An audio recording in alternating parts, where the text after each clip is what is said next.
YouTube, man, we are back, man. We back. We finally back. It's been a long break. It's been a long time since I uploaded a YouTube video, man. I'm actually happy to be back. I'm happy to be back. I am currently now at Fort Bragg, North Carolina, home of the 82nd Airborne in the Special Forces. I've been here for quite a while now. Well, not a long time. I've been here for like almost it's almost been 2 months. I think the 5th or the 6th would be exactly 2 months since I've been here at Fort Bragg, and my life has changed a lot since the last time I've uploaded a YouTube video. I'm right now currently in a relationship, long distance relationship, but it's going very well. Nonetheless. She's actually gonna be out here on the 9th. My girlfriend, she's gonna be out here on the 9th through like the 27th. You know what I'm saying? Like pretty much the whole month. And I'm gonna try to go back to Dallas for the holidays to spend time with my family, to spend time with her as well. But I'm back, guys. We back. Today, I wanted to actually talk to you guys about how my Airborne school experience was. I never got around to doing that. When I graduated Airborne school, I told myself I was gonna make that video. I've been kind of putting it off for a while because I've been so busy with like with my new life in the Army now. But I've got some time, so I was like, I might as well go ahead and get into this. Go ahead and get into talking about my experience at Airborne School. And I'm gonna keep it true with you guys. I ain't gonna sugarcoat anything. I'm gonna tell you my experience and how I felt when I was in Airborne School.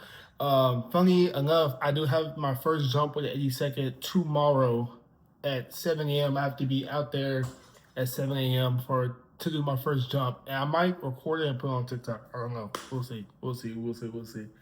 But yeah, let's go and get into it, man. So I graduated.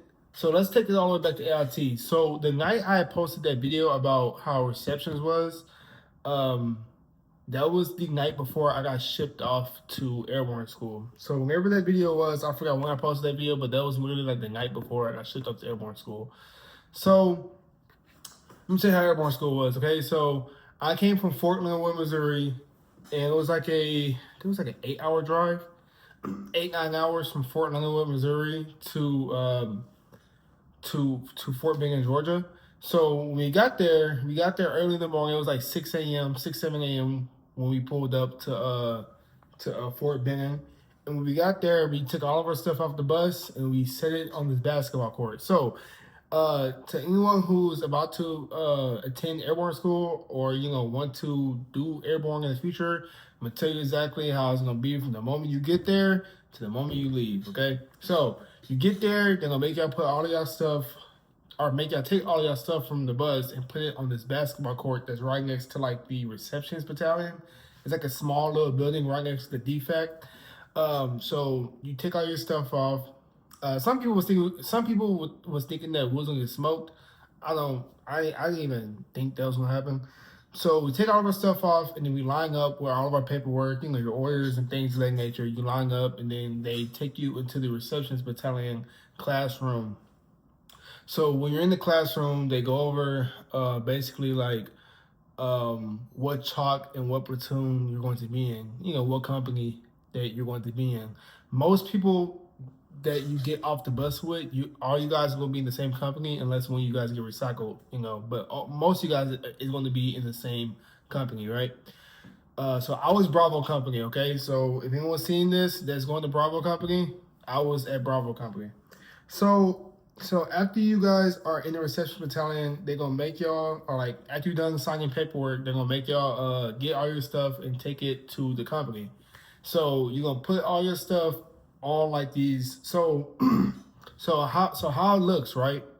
Every company, Airborne School, they have like this rock pit on both sides of the barracks, right?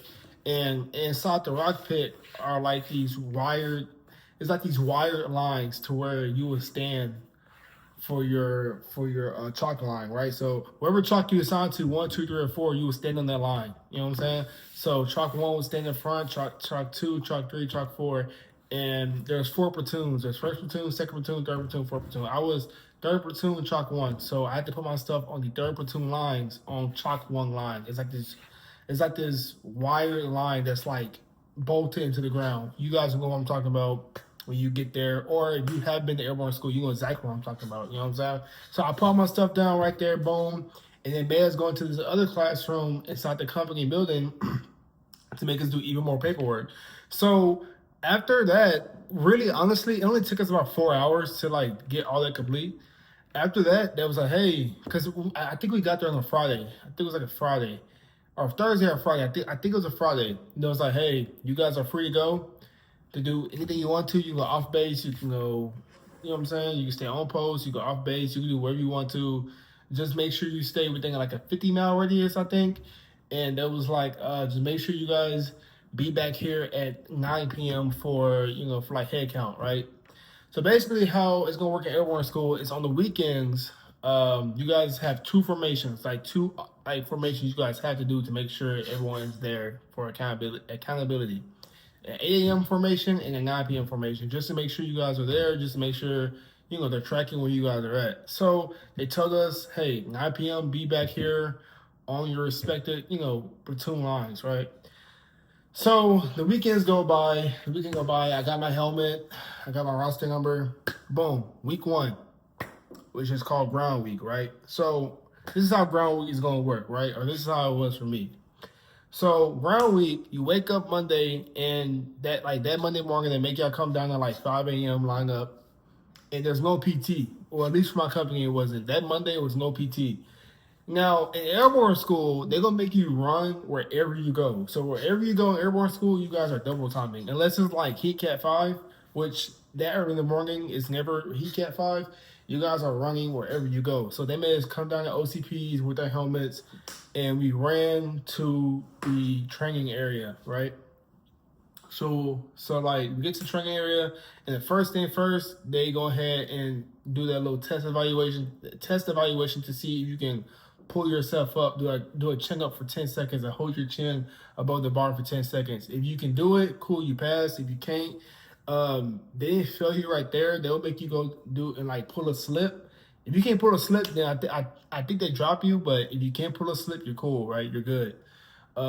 It's like this machine where you try to pull a slip or like the, you know, like the same slips you use for a parachute. They'll, like, if you can't hold yourself up in the bar, they'll make you try to pull a slip with like this little machine, right? Or this little, whatever, right? And if you can't pull the slip, then I think they drop you.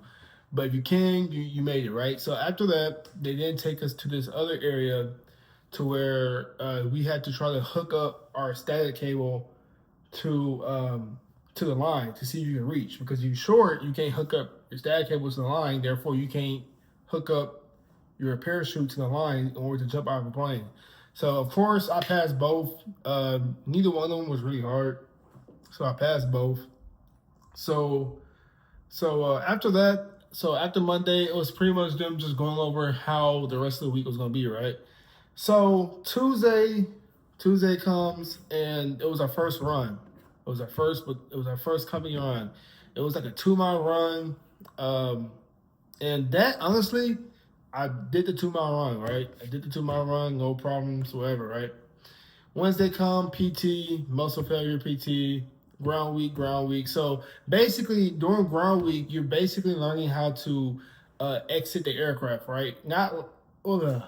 Exit the aircraft and land. So like they make you get like these mock parachutes, and they make you like exit an aircraft. So I'm going to demonstrate. I'm going to try to demonstrate how it looks, right, when you exit the aircraft, right? So they give you these mock parachutes, and they give you a reserve, like a fake reserve parachute. And so for like right before lunch, they have everyone practice like exiting an aircraft, right? So you have one hand over your reserve, and then you put both hands, or you grip the sides of your reserve, and you kick out. When you kick out, you use your other foot to kick out more. It doesn't matter which foot you start off with. It doesn't really matter left or right. But this is kind of how I go, right? So you grab your reserve, kick, and then you 1,000, 2,000, 3,000, 4,000, 5,000, 6,000. Check canopy. You know what I'm saying? Look left to right. Gain canopy control, all that stuff. So that's pretty much how you exit aircraft, and that's what they're teaching you during ground week, right? So during ground week, you're learning that, and also you're learning how to land when you hit the ground. So that was honestly hard because you're going to like they're going to make you land over and over and over and over and over again. These different landings that they're going to tell you to do, and you have to perform the landing. Like you have to like adjust your body to like whatever landing they're telling you. Like they can say front left, front right, rear like rear right, rear left, left right. You have to adjust your body and then jump and then I'm not gonna do all that. But so ground week, they're gonna make you land over and over and over again, and your body's gonna be super sore, right? It's gonna be, excuse me. Your body's gonna be super sore because you're gonna be hitting the ground, like hitting these rocks all day, every day, for the entire 5 weeks of ground week. You're going to be smacking your body on rocks. So ground week is pretty much them teaching you how to exit the aircraft and also how to land. And so also during ground week, they do make you do the tower. At least my company did. I don't know what other companies did during ground week. But ground week, they did make us exit the tower individually. So it wasn't like a mass exit. It was individual exits to see if you know how to properly exit the aircraft. Not gonna lie to you, when you see those towers from like the ground level, it doesn't look that tall. Like it really don't look like it's that high up. But when you get up there, I'm not gonna lie to you, bro. Like it's not that high up. It's only like 34 feet. Like if a person was to like jump off that tower, right, with no harness and just hit the ground, they wouldn't die. I wouldn't say they would die. They'll be injured for sure. Like they'll probably break a bone, maybe 2 bones, but they wouldn't die. So it wasn't that high up to where if you was to like jump out of that tower with no type of like equipment, you would like perish. But like you could for sure break something. So I remember the first time I got up there, like I was shaking. Like I ain't gonna lie to you, like I was nervous. I'm still like tomorrow. I'm gonna be nervous for the jump tomorrow because I have a jump tomorrow. And every time I jump out of a plane, like I get those butterflies. Like I will never just get used to it, you know? So ground week is just them teaching us how to land and also jump out of a plane, and you're going to be doing the tower. And you have to pass both sides, right? So you have to pass the left door and the right door. If you don't pass anything during like ground week, they won't fail you automatically. So what happens is there's different stuff that you have to test for, right? And if you fail something, because they won't give you more than one chance to pass something, but sometimes, including me, I felt the left door jumping out of the tower on ground week. And so they told me, it was like, hey, you happen to, like, that was like, we do redos Friday, right? On Friday, you have a chance to redo it. If you don't pass Friday, we're going to recycle you. So I had to lock in. I was like, okay, I got to lock in. Because the left side, I passed the left side, and I passed all of my landings that they made me do all week. I passed all of those. I passed the right side tower. I just had to do the left side tower. I had to pass that one. So Friday comes along. I did it. I passed it. And I made it to week 2, which is tower week, right? So tower week, I ain't gonna lie to you. I'm gonna keep it real with you guys, and it's sad that I shouldn't even think this about myself. But I really I mentally was starting to like count myself out. Like I was already like, yeah, I'm not gonna make it through tower week because I don't know why. Like I just, for some reason, like tower week just really had me nervous. It really had me nervous for some odd reason. And looking back at it, it wasn't that bad. But like it had me nervous going into it, right? So the weekend was cool. I just had my PlayStation. I was playing my PlayStation with my homeboys. Tower week comes, right? So tower week is similar to jump week. You're gonna be jumping at the tower, but this time it's mass exit. So it's like you and 3 other people, and you guys are all jumping at the tower like back to back to back to back. So you guys are all jumping out, gliding down the little, you and your harness, and you're going down the you know what I'm talking about, the wire, right? You are gliding down that wire, right? So you do mass exits entire week, and also entire week you also do what's called ISLT. Now, before I tell you about ISLT, I'm going to tell you about what happened to me during entire week on the reason why I thought I was not going to make it to jump week. So entire week come along, right? So Monday, we had a company run. Now, for some reason, the first 2 runs we did during ground week, I didn't fall out. But for some odd reason, I fell out Monday. I don't know why. Well, I do know why. I really didn't. I didn't give it all I had, right? So I fell out the run, right? I fell out the run, but I knew that I wasn't gonna get dropped or anything like that because I heard that like if you fall off like more than like 2 runs, um, if you fall off more than 2 runs, you will get dropped from like Airborne school, right? So I fell out the run Monday, and I think it's because of the heat, bro. Because I was in Airborne school during like July, like during like July, it was like hot as hell, like humid as hell. Now that's not an excuse because everyone was still experiencing the same thing with me, but I fell out the run. I just couldn't finish the run. I fell out. I fell out towards like the end of it. So I fell out the run, and they wrote my game down, gave me like a spot report. So on Wednesday, after final formation, I'm walking up to the CQ desk to try to get a hoist packet. A hoist packet was like a little hydration pouch they would give us to like hydrate ourselves with like electrolytes. I'm walking up these stairs and I had on slides and I completely like stubbed my toe. But I stubbed my toe so bad that it literally split it split the bottom of my big toe to where like my whole flesh was out and the skin was open. It was pretty bad, right? And it hurt like hell to where I thought I was gonna fall out on the Wednesday run, right? I'm like, oh my god, I'm gonna fall out Wednesday, I'm gonna fall out Friday. Not because of like the heat, but because my foot was in so much pain. I knew I probably wasn't gonna finish those runs, right? I mean, yeah, so that was Tuesday. So Wednesday come along, I'm thinking we finna run, and we didn't run. We did exercises. So Friday come along, and I fell out that run too.